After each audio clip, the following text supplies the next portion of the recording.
लोकसभा के चुनाव में हमारे साथ है नाइंसाफी किया गया था, हमारे दल के साथ नाइंसाफी हुआ था। फिर भी हमारी पार्टी और हम लोगों ने फैसला हुआ कि हम लोग पूरी ईमानदारी से पूरे बिहार में, पूरे देश में एनडीए गठबंधन के जो जहाँ कहीं भी जो उम्मीदवार थे उनको हम लोगों ने समर्थन दिया। और आज कार्य समिति की बैठक इसलिए बुलाई गई है कि 2025 में विधानसभा का चुनाव होने वाला है और उसमें हमारी पार्टी, हम अपने जिला अध्यक्षों से, प्रदेश पदाधिकारियों से राय ले रहे हैं हमारी पार्टी की क्या राय है। नमस्कार, आप देख रहे हैं धा न्यूज और मैं हूं अभिषेक मिश्रा। देखिए, पशुपति पारस, पूर्व केंद्रीय मंत्री और राष्ट्रीय लोक जनशक्ति पार्टी के राष्ट्रीय अध्यक्ष पशुपति पारस की बात करेंगे।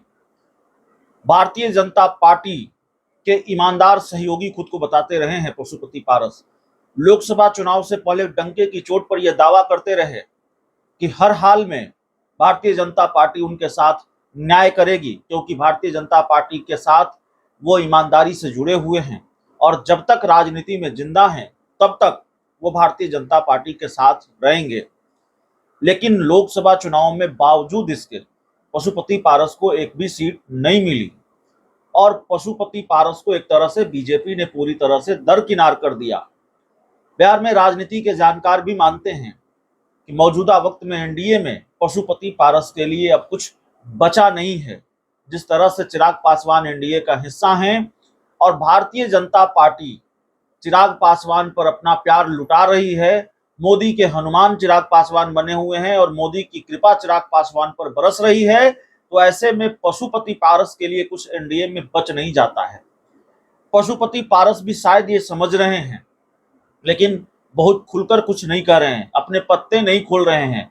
आज उन्होंने पार्टी की राज्य स्तरीय बैठक बुलाई थी और पार्टी की बैठक में अपने नेताओं से उन्होंने बातचीत की, अपने नेताओं से राय सलाह ली, विधानसभा चुनाव को लेकर चर्चा हुई और संभवतः पार्टी के अंदर इसको लेकर भी काफी हलचल है कि भारतीय जनता पार्टी के साथ आगे रहना चाहिए या नहीं रहना चाहिए।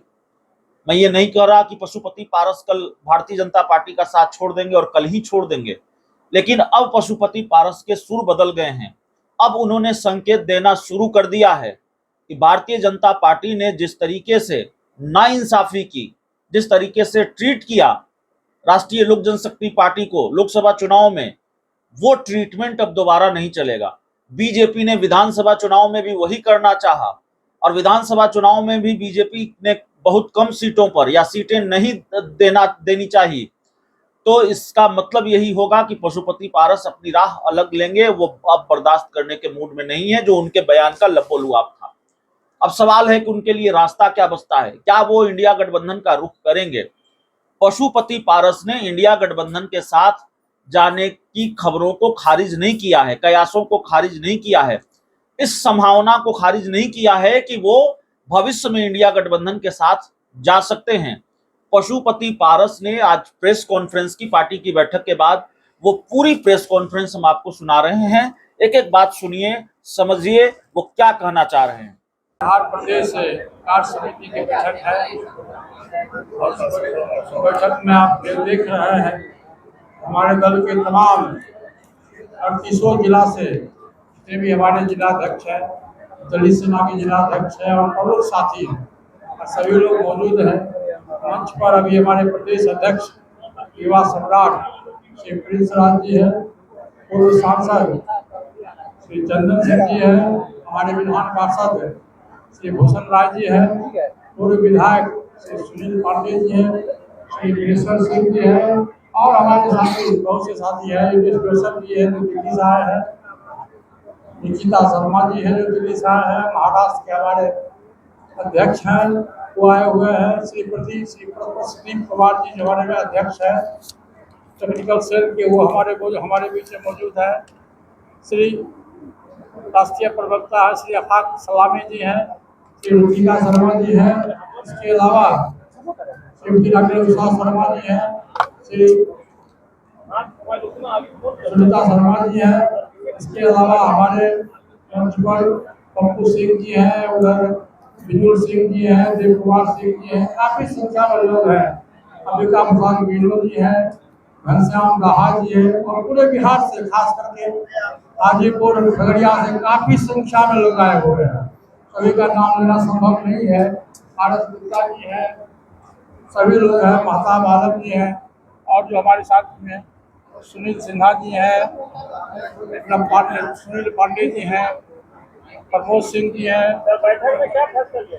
ये हमारे पार्टी का जो फैसला है, आज का फैसला है, विगत लोकसभा के चुनाव में हमारे साथ है नाइंसाफी किया गया था, हमारे दल के साथ नाइंसाफी हुआ था। फिर भी हमारी पार्टी और हम लोगों ने फैसला हुआ कि हम लोग पूरी ईमानदारी से पूरे बिहार में, पूरे देश में एनडीए गठबंधन के जो जहाँ कहीं भी जो उम्मीदवार थे उनको हम लोगों ने समर्थन दिया।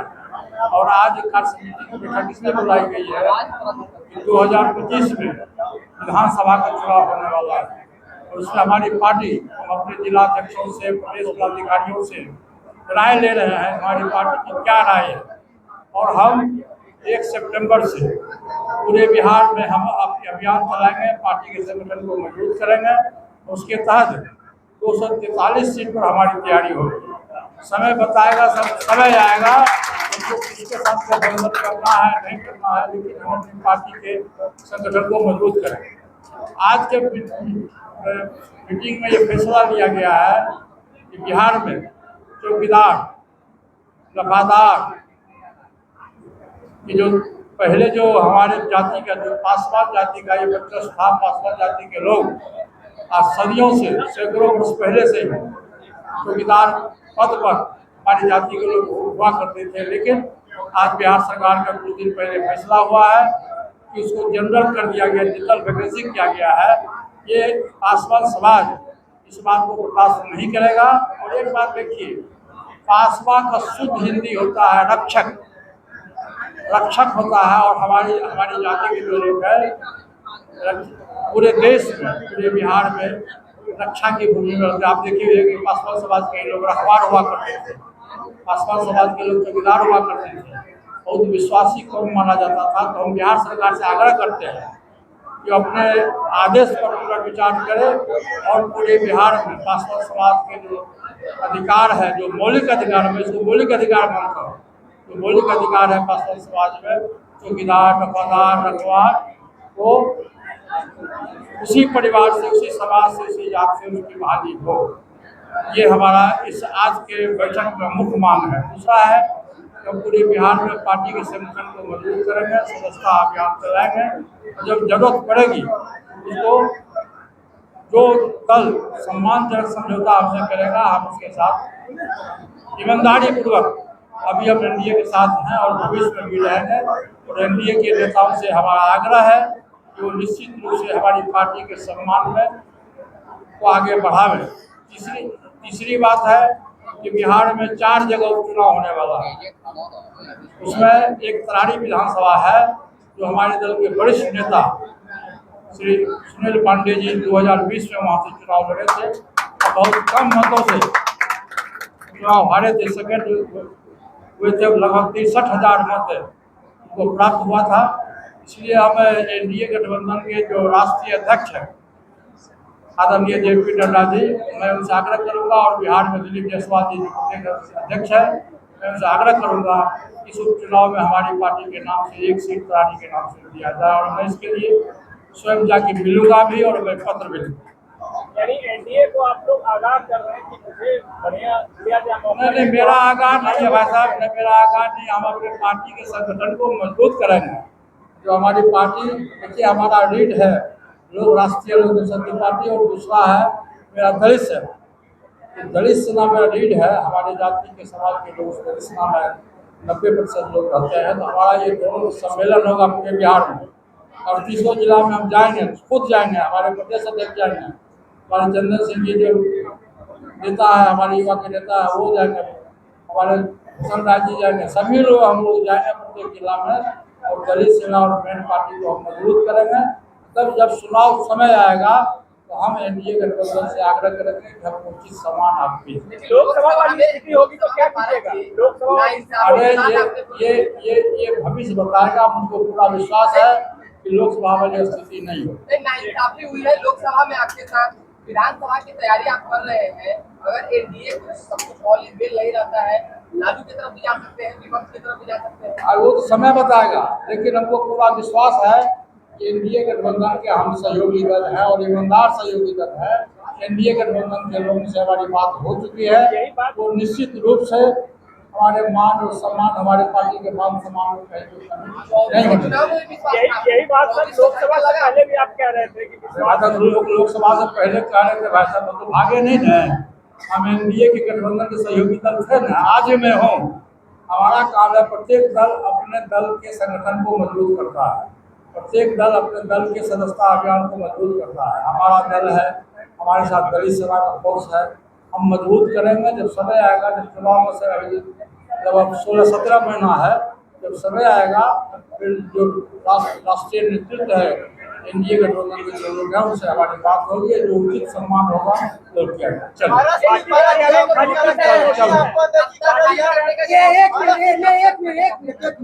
हो गया। एनडीए क्या लगता है आपको, लोगों को अनदेखी कर रही है?